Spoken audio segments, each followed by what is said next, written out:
મિત્રો, આજના વિડીયોમાં આપણે કબડ્ડી વર્લ્ડ કપ 2025 વિશે વાત કરીશું. એની ખૂબ જ અગત્યની માહિતી અને એમસીક્યુ આપણે જોઈશું. હાલમાં જ કબડ્ડી વર્લ્ડ કપ છે તે પૂરો થયો છે. કોણ જીત્યું છે અને તેને રિલેટેડ જેટલું પણ પરીક્ષાલક્ષી જીકે છે તે આપણે આની અંદર આવરી લીધેલું છે. છેલ્લે તમારી ટેસ્ટ લેવામાં આવે છે, તો વિડીયો વ્યવસ્થિત જોવો, પૂરો જોવો અને ટેસ્ટ આપી તમે તમારું નોલેજ પણ ચેક કરી શકો છો.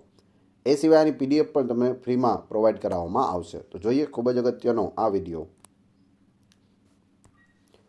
કબડ્ડી વર્લ્ડ કપ 2025 17થી 23 માર્ચ દરમિયાન ઇંગ્લેન્ડના વેસ્ટ મિડલેન્ડ્સમાં યોજાયો હતો. તો આનું આયોજન ક્યારે થયું? 17થી 23 માર્ચના રોજ થયું.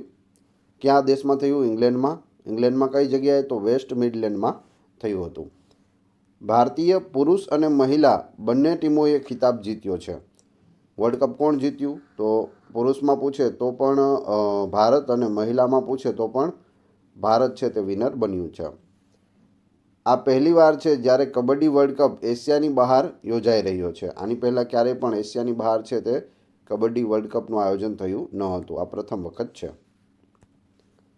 પુરુષોની ફાઇનલમાં ભારતીય પુરુષોની ટીમે ઇંગ્લેન્ડને 44-41થી હરાવ્યું, જ્યારે મહિલાઓની ફાઇનલમાં ભારતીય મહિલા ટીમે ઇંગ્લેન્ડને 57-34થી હરાવ્યું છે. બંનેમાં હાર્યું કોણ? ઇંગ્લેન્ડ હાર્યું છે. કબડ્ડી વર્લ્ડ કપ દ્વારા આયોજિત આ બીજો કબડ્ડી વર્લ્ડ કપ છે. તો વર્લ્ડ કબડ્ડી દ્વારા આનું આયોજન કરવામાં આવ્યું હતું અને આ કેટલામો છે? બીજો છે. પુરુષ કબડ્ડી વર્લ્ડ કપ 2025 માટે ભારતીય ટીમના કેપ્ટન છે તે મંથીરામ અરુમુગમ હતા, જ્યારે મહિલા કબડ્ડી વર્લ્ડ કપ 2025 માટે ભારતીય ટીમની કેપ્ટન છે તે શિલ્પા હતા. પુરુષોની સ્પર્ધામાં કેટલી ટીમોએ ભાગ લીધો? તો 9 ટીમોએ ભાગ લીધો હતો, જેમાં ગ્રુપ એ અને ગ્રુપ બી હતા. ગ્રુપ એમાં હંગેરી, ઇંગ્લેન્ડ, પોલેન્ડ અને અમેરિકા હતા, જ્યારે ગ્રુપ બીમાં ભારત, ઇટાલી, સ્કોટલેન્ડ, વેલ્સ અને હોંગકોંગ હતું ચીનનું. મહિલા સ્પર્ધામાં કેટલી ટીમોએ ભાગ લીધો? તો 6 ટીમોએ ભાગ લીધો હતો, જેમાં ગ્રુપ ડીમાં ભારત, વેલ્સ, પોલેન્ડ હતા અને ગ્રુપ ઈમાં હોંગકોંગ, હંગેરી અને ઇંગ્લેન્ડ હતા. આ ટુર્નામેન્ટ ઇન્ટરનેશનલ કબડ્ડી ફેડરેશન દ્વારા આયોજિત કબડ્ડી વર્લ્ડ કપથી અલગ છે. આ વર્લ્ડ કબડ્ડી દ્વારા છે તે કબડ્ડી વર્લ્ડ કપ યોજવામાં આવ્યો હતો. એ સિવાય ઇન્ટરનેશનલ કબડ્ડી ફેડરેશન છે તેના દ્વારા પણ કબડ્ડી વર્લ્ડ કપ છે તેનું આયોજન થતું હોય છે, જે અત્યાર સુધીમાં ફક્ત ભારતમાં જ યોજાય છે. ઇન્ટરનેશનલ કબડ્ડી ફેડરેશન દ્વારા ભારતમાં આયોજન થાય છે. વર્લ્ડ કબડ્ડી દ્વારા આયોજિત પહેલો કબડ્ડી વર્લ્ડ કપ છે તે 2009માં આયોજન થયું હતું. સ્થળ હતું મેલાકા, મલેશિયા. આવૃત્તિ પ્રથમ હતી અને વિજેતા તેમાં મહિલા અને પુરુષ બંનેમાં ભારત રહ્યું હતું. પ્રથમમાં પણ ભારત હતું, બીજામાં પણ ભારત જ વિજેતા છે. કબડ્ડી દક્ષિણ એશિયામાં એક લોકપ્રિય રમત છે, જેનો ઉદ્ભવ સૌપ્રથમ પ્રાચીન ભારતમાં થયો હતો. તે દેશભરમાં રમાય છે અને પંજાબ, તમિલનાડુ, બિહાર, તેલંગાણા અને મહારાષ્ટ્ર રાજ્યોમાં સત્તાવાર એક રમત છે. કબડ્ડીનું મેદાન 13 મીટર બાય 10 મીટરનું લંબચોરસ હોય છે, જે મધ્યરેખા દ્વારા 2 ભાગમાં વહેંચાયેલું હોય છે. કબડ્ડી રમતમાં દરેક ટીમમાં 7 ખેલાડીઓ હોય છે અને 5 ખેલાડીઓ છે તે અવેજી તરીકે હોય છે. તો એક ટીમમાં કેટલા ખેલાડી હોય? 7 ખેલાડી હોય છે. અવેજી ખેલાડી કેટલા હોય? તો 5 અવેજી ખેલાડીઓ હોય છે. આ રમત કુલ 40 મિનિટ સુધી ચાલે છે, જેને 20-20 મિનિટના 2 ભાગમાં વહેંચવામાં આવે છે. ત્યારબાદ બંને ટીમો કોર્ટની બાજુઓ બદલી નાખે છે. એટલે કે 40 મિનિટની આ ટોટલ ગેમ છે. તેમાં જેવી જે 20 મિનિટ પૂરી થાય એટલે આ સાઈડના જે ખેલાડીઓ છે તે આ સાઈડ આવી જશે અને આ બાજુ રમતા ખેલાડીઓ આ સાઈડ આવી જશે. તો ટીમની છે તે એકાબીજા કોર્ટની બદલી કરી નાખે છે. દરેક ટીમને વારાફરતી પોતપોતાના એક ખેલાડીને વિરોધી ટીમમાં મોકલવાની તક આપવામાં આવે છે. આ ખેલાડીને રેડર કહેવામાં આવે છે. જે રેડ પાડવા જાય છે તેને રેડર કહે છે અને વિરોધી ટીમના ખેલાડીઓને ડિફેન્ડર્સ કહે છે. રેડરનો ઉદ્દેશ્ય વિરોધી ટીમના કોર્ટમાં પ્રવેશ કરીને પોઈન્ટ મેળવવાનો હોય છે, જ્યારે ડિફેન્ડરનો ઉદ્દેશ્ય રેડરને પકડવાનો હોય છે. કબડ્ડીમાં લોબી અથવા બાલ્કલાઇન એ કોર્ટનો એક એવો વિસ્તાર છે જે ફક્ત ત્યારે જ સક્રિય થાય છે જ્યારે રેડર અને ડિફેન્ડર્સ વચ્ચે સંપર્ક હોય છે, અન્યથા તે બંને માટે સીમાની બહાર હોય છે. ભારતમાં કબડ્ડી 4 શૈલીમાં રમાય છે: અમર, સંજીવની, હુતુતુ અને ગામીન. આ 4 પ્રકારની કબડ્ડી રમાય છે. ઇન્ટરનેશનલ કબડ્ડી ફેડરેશન એ કબડ્ડી રમતનું આંતરરાષ્ટ્રીય સંચાલક મંડળ છે. તેની સ્થાપના 2004માં કરવામાં આવી હતી. તેના સ્થાપક આશિષ પચોરી હતા, જે ભારતના છે, અને પ્રથમ અધ્યક્ષ પણ એ જ હતા. તો યાદ રાખજો, IKFના પ્રથમ અધ્યક્ષ આશિષ પચોરી. તેનું મુખ્યાલય જયપુર, રાજસ્થાનમાં આવેલું છે. સભ્યો કેટલા છે? તો 31 દેશ આના સભ્યો છે. વર્તમાન પ્રમુખ કોણ છે? વિનોદ કુમાર તિવારી છે, જે ભારતના છે. હવે આપણે MCQ જોઈશું. કબડ્ડી વર્લ્ડ કપ 2025માં પુરુષો અને મહિલાઓની વર્ગના ખિતાબ કોણે જીત્યા છે? તો પુરુષો અને મહિલા બંનેમાં છે તે ભારત આપણું જીત્યું છે. ઓપ્શન બી સાચો જવાબ છે. એટલે જ આ વિડીયો છે આપણા માટે અગત્યનો બની જાય છે, કેમ કે 2019માં કબડ્ડી વર્લ્ડ કપ યોજાયો હતો ને હવે સીધો 2025માં આનું આયોજન થયું છે. ત્યારે પણ ભારત જીત્યું હતું ને આજે પણ ભારત છે તે જીત્યું છે, પુરુષોની ટીમ અને મહિલાની ટીમ. એટલા માટે આમાંથી પ્રશ્નો છે તે પૂછાઈ શકે. ભારતીય પુરુષ અને મહિલા બંને ટીમોએ ફાઇનલમાં ઇંગ્લેન્ડને હરાવીને કબડ્ડી વર્લ્ડ કપ 2025નો ખિતાબ જીત્યો છે. એશિયાની બહાર પ્રથમ વખત કયા દેશે કબડ્ડી વર્લ્ડ કપ 2025નું આયોજન કર્યું છે?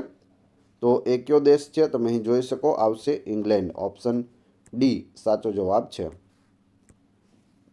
કબડ્ડી વર્લ્ડ કપ 17થી 23 માર્ચ 2025 દરમિયાન ઇંગ્લેન્ડના વેસ્ટ મિડલેન્ડમાં યોજાયો હતો. 2025માં કબડ્ડી વર્લ્ડ કપનું કયું સંસ્કરણ યોજાયું હતું? તો આ કેટલામું હતું? જવાબ આવશે બીજું સંસ્કરણ હતું.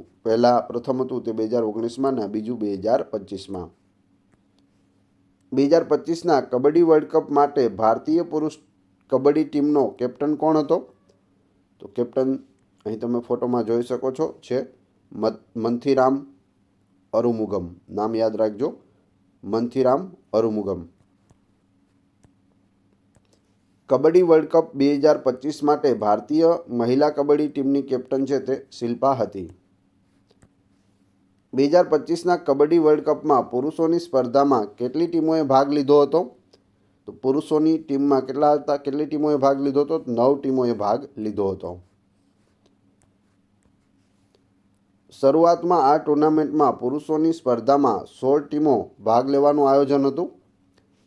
જોકે વિઝા અને અન્ય પડકારોને કારણે ટુર્નામેન્ટને પાછળથી પુરુષોની સ્પર્ધામાં 9 ટીમો સુધી ઘટાડી દેવામાં આવી હતી. પ્રથમ 16 ટીમો ભાગ લેવાની હતી, પણ વિઝા અને અન્ય કારણોસર છે તે 9 ટીમો જ તેમાં ભાગ લઈ શકી હતી. જેની અંદર 2 ગ્રુપ હતા, એ અને બી. એમાં ઇંગ્લેન્ડ, પોલેન્ડ, અમેરિકા અને હંગરી હતા. બીમાં ભારત, સ્કોટલેન્ડ, વેલ્સ, હોંગકોંગ અને ઇટાલી હતા. 2025ના કબડ્ડી વર્લ્ડ કપમાં મહિલા સ્પર્ધામાં કેટલી ટીમોએ ભાગ લીધો હતો? તો 6 ટીમોએ ભાગ લીધો હતો મહિલા વર્લ્ડ કપમાં. ગ્રુપ ડીમાં ભારત, વેલ્સ અને પોલેન્ડ હતા. ગ્રુપ ઈમાં ઇંગ્લેન્ડ, હોંગકોંગ અને હંગેરી હતા. વર્લ્ડ કબડ્ડી દ્વારા આયોજિત પ્રથમ કબડ્ડી વર્લ્ડ કપ કયા દેશમાં યોજાયો હતો? તો તે મલેશિયા દેશના મલાકામાં યોજાયો હતો 2019માં. વર્લ્ડ કબડ્ડી દ્વારા આયોજિત પહેલો કબડ્ડી વર્લ્ડ કપ 2019માં યોજાયો. સ્થળ હતું મેલાકા, મલેશિયા. આવૃત્તિ પ્રથમ. વિજેતાઓ મહિલા અને પુરુષમાં ભારત રહ્યું હતું. કબડ્ડી મેચનો સમયગાળો કેટલો હોય છે? કબડ્ડી મેચનો સમયગાળો છે તે 40 મિનિટનો હોય છે. ઓપ્શન સી સાચો જવાબ છે. મેચમાં 2 ભાગ હોય છે. દરેક ભાગ 20 મિનિટ હોય છે. કુલ પૂછે તો 40 મિનિટ, અને વચ્ચે 5 મિનિટનો વિરામ પણ લેવામાં આવે છે. કબડ્ડીની કઈ શૈલીને સત્તાવાર રીતે માન્યતા આપવામાં આવી છે? તો સત્તાવાર રીતે માન્યતા છે તે સંજીવનીને મળી છે. ઓપ્શન બી સાચો જવાબ છે, સંજીવની. ભારતમાં કબડ્ડી 4 શૈલીમાં રમાય છે: અમર, સંજીવની, હુતુતુ અને ગામીન. સંજીવનીની વાત કરીએ તો ભારત અને વિશ્વના સૌથી વધુ રમાતી કબડ્ડીની શૈલી છે. તે સામાન્ય રીતે આંતરરાષ્ટ્રીય મેચોમાં વપરાતી શૈલી છે. તો વિશ્વ લેવલે સંજીવની યોજવામાં આવે છે. કબડ્ડી રમતમાં દરેક ટીમમાં કેટલા ખેલાડીઓ હોય છે? દરેક ટીમમાં 7 ખેલાડીઓ હોય છે. અગત્યનો પ્રશ્ન છે, આ પણ પૂછાયેલો છે. કબડ્ડી રમતમાં દરેક ટીમમાં મેદાન પર 7 ખેલાડીઓ હોય છે અને 5 ખેલાડીઓ રિઝર્વ તરીકે હોય છે, એટલે કે અવેજી હોય છે. કબડ્ડી મેચ દરમિયાન મહત્તમ કેટલા ખેલાડીઓ બદલી શકાય છે? એક ટીમમાં 7 ખેલાડી છે, તેમાંથી બદલવા હોય તો કેટલા બદલી શકાય? 5 ખેલાડી સુધી બદલી શકાય. 5 જે અવેજીમાં રાખેલા છે તે 5-5ને લાવી શકાય. એટલે જવાબ આવશે ઓપ્શન સી. કયા દેશે સૌથી વધુ વખત કબડ્ડી વર્લ્ડ કપ જીત્યો છે? તો સૌથી વધારે વખત છે તે ભારત કબડ્ડી વર્લ્ડ કપ જીત્યું છે. Option B. ભારતે સૌથી વધુ વખત કબડ્ડી વર્લ્ડ કપ જીત્યો છે. 2004, 2007, 2016 ભારતે આ ટાઇટલ જીત્યું છે. કબડ્ડી વર્લ્ડ કપ 2004માં યોજાયો હતો. ભારતે 3 કબડ્ડી વર્લ્ડ કપ છે તે જીતેલા છે: 4, 7 અને 16. નોંધ જોઈ લઈએ. આ kabaddi world cup international kabaddi federation દ્વારા આયોજિત હતા. અત્યારે આપણે જે જોઈ રહ્યા છીએ તે વર્લ્ડ કબડ્ડી દ્વારા આયોજિત છે. તે 2 વખત થયો, 19માં અને 25માં. ઇન્ટરનેશનલ કબડ્ડી ફેડરેશન દ્વારા 3 વખત 2004, 7 અને 16માં વર્લ્ડ કપ યોજાયો હતો. બધા જ વર્લ્ડ કપ છે તે કોણ જીત્યું છે? તો આપણું ભારત જીત્યું છે. મહિલા કબડ્ડી વર્લ્ડ કપ ફક્ત એક જ વાર 2012માં યોજાયો છે IKF દ્વારા, અને એમાં પણ ભારત જીત્યું હતું. એશિયન ગેમ્સમાં કબડ્ડીને સંપૂર્ણ રમત તરીકે ક્યારે માન્યતા આપવામાં આવી? તેને 1990માં માન્યતા આપવામાં આવી હતી. કેમાં? એશિયન ગેમ્સમાં. 1991માં 11માં બેઇજિંગ એશિયન ગેમ્સમાં કબડ્ડીને સૌપ્રથમ મેડલ ઇવેન્ટ તરીકે સામેલ કરવામાં આવી હતી. કબડ્ડીમાં જ્યારે કોઈ રેડર ડિફેન્ડરના શરીરના કોઈપણ ભાગ અથવા તેના કપડાના કોઈપણ ભાગને સ્પર્શ કરે છે ત્યારે તેને શું કહેવામાં આવે છે? 2 ટીમો છે. આ ટીમનો રેડર છે, અહીં રેડ પાડવા માટે જાય છે, વચ્ચે રેખા છે. અહીં ગયા પછી અહીંયા 7 ખેલાડીઓ ઊભા છે, તેમાંથી કોઈને એકને સ્પર્શ કરે અથવા તેના કપડાને સ્પર્શ કરી લે, તેને શું કહેવાય? તો તેને ટચ અથવા ટેગ કહેવાય. ઓપ્શન ડી સાચો જવાબ છે. કબડ્ડીમાં જ્યારે કોઈ રેડર ડિફેન્ડરના શરીરના કોઈપણ ભાગ અથવા તેના કપડાના કોઈપણ ભાગને સ્પર્શ કરે છે ત્યારે તેને ટેગ અથવા ટચ કહેવામાં આવે છે. કબડ્ડીમાં નીચેનામાંથી કયું મૂળભૂત આક્રમક કૌશલ્ય છે? તો એ છે લેગ થ્રસ્ટ. ઓપ્શન બી સાચો જવાબ છે. આંતરરાષ્ટ્રીય કબડ્ડી ફેડરેશન મુજબ ટાઈમ આઉટ અથવા અંતરાલ દરમિયાન ટીમ કેટલા રિઝર્વ ખેલાડીઓને બદલી શકે છે? તો 5 રિઝર્વ ખેલાડીઓને બદલી શકે છે. ભારતમાં પ્રો કબડ્ડી લીગની સ્થાપના કયા વર્ષમાં થઈ હતી? તો પ્રો કબડ્ડી છે તે ભારતમાં રમવામાં આવે છે. જવાબ આવશે 2014માં આની શરૂઆત થઈ હતી. જેમ IPL રમાય છે તેમ પ્રો કબડ્ડી પણ દર વર્ષે આની ઇવેન્ટ હોય છે. ભારતમાં પુરુષોની વ્યાવસાયિક કબડ્ડી લીગને પ્રો કબડ્ડી લીગ કહેવામાં આવે છે. પ્રો કબડ્ડી લીગની પહેલી મેચ 26 જુલાઈના રોજ યુ મુમ્બા અને જયપુર પિંક પેન્થર વચ્ચે રમાઈ હતી. પ્રો કબડ્ડી લીગની પહેલી આવૃત્તિ 2014માં જયપુર પિંક પેન્થર્સ દ્વારા જીતવામાં આવી હતી. કબડ્ડી રમતના મેદાનની બાજુઓ પર ચિહ્નિત લોબીની પહોળાઈ કેટલી હોય છે? તો લોબીની પહોળાઈ છે તે 1 મીટર હોય છે. Option B. નીચેનામાંથી કઈ રેખા કબડ્ડી સાથે સંબંધિત નથી? તો અહીં આ રેખાઓ આપેલી છે તેમાંથી આક્રમણ રેખા છે તે કબડ્ડી સાથે સંકળાયેલ નથી. બ્લોક રેખા, બોનસ રેખા, અંત રેખા હોય છે.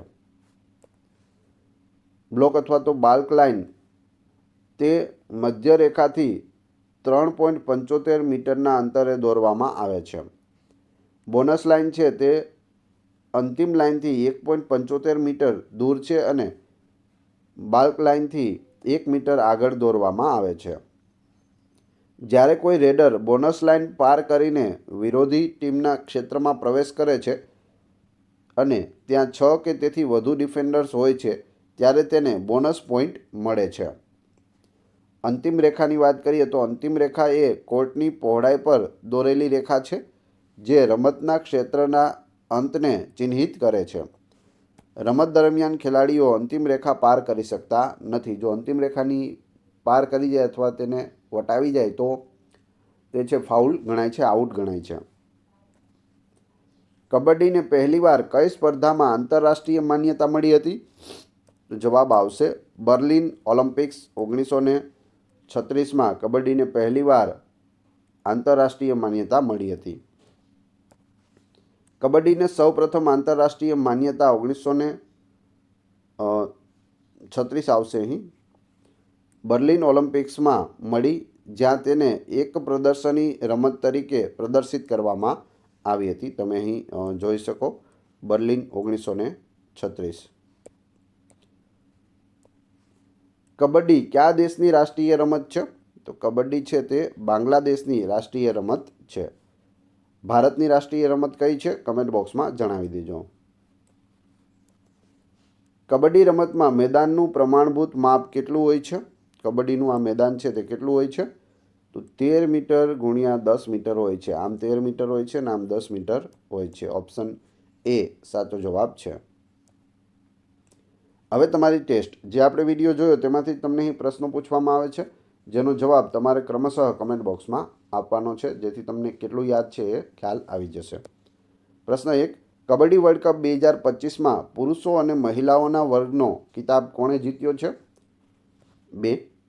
એશિયાની બહાર પ્રથમ વખત કયા દેશે કબડ્ડી વર્લ્ડ કપ 2025નું આયોજન કર્યું છે? તો બંનેના જવાબ ક્રમશઃ આપી દેજો. આ વિડીયોની ફ્રીમાં PDF મેળવવા માટે તમે ટેલિગ્રામ અથવા વોટ્સઅપ ગ્રુપમાં જોડાઈ શકો છો, જેની લિંક ડિસ્ક્રિપ્શનમાં આપેલી છે. વિડીયો પસંદ આવ્યો હોય તો લાઇક અવશ્ય કરી દેજો. ચેનલ ઉપર નવા હોય તો ચેનલને સબસ્ક્રાઈબ કરી લેજો, જેથી આગળ પણ આપને સારા વિડીયો મળતા રહે. સ્પર્ધાત્મક પરીક્ષાની તૈયારી કરતા બધા મિત્રો સાથે એક વખત વિડીયો શેર અવશ્ય કરી દેજો.